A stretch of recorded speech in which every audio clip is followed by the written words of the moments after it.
Cinema நேயர்களுக்கு அன்பு வணக்கம். வெல்கம் டு எம்டி திரை.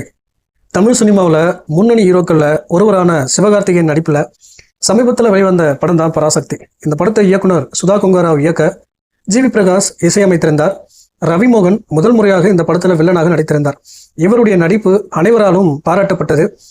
மேலும் அதர்வா, ஸ்ரீலா ஆகியோர் முக்கிய கதாபாத்திரங்களும் நடித்திருந்தனர். இந்த படத்தினுடைய வசூல் குறித்து முதல் நாள்ல இருந்து நம்ம பார்த்துட்டு வரோம். இந்த நிலையில 10 நாட்களை பாக்ஸ் ஆஃபீஸில் கடந்திருக்கிற பராசக்தி உலக அளவில் இது வரைக்கும் எவ்வளோ வசூல் பண்ணியிருக்கு அப்படிங்கிற தகவல் வெளிவந்திருக்கு. அதன்படி பார்த்தீங்கன்னா 10 நாட்களில் உலக அளவில் 85 கோடி இந்த படம் வசூல் பண்ணியிருக்கு.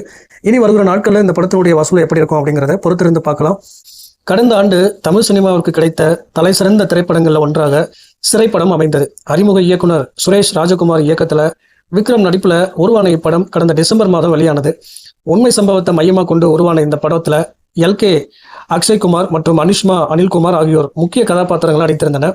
மக்கள் மத்தியில அமோக வரவேற்பை பெற்ற இப்படம் விமர்சன ரீதியாகவும் வசூல் ரீதியாகவும் மிகப்பெரிய வெற்றியை பெற்றது.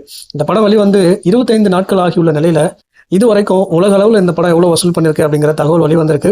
இதுவரைக்கும் உலக அளவில் 32 கோடி இந்த படம் வசூல் பண்ணிருக்கு. இதன் மூலமா மிகப்பெரிய லாபம் கிடைத்திருக்கு அப்படின்ற மாதிரி சொல்றாங்க. ஓகே காய்ஸ், அடுத்த அப்டேட்ல சந்திக்கிறேன். நன்றி, வணக்கம்.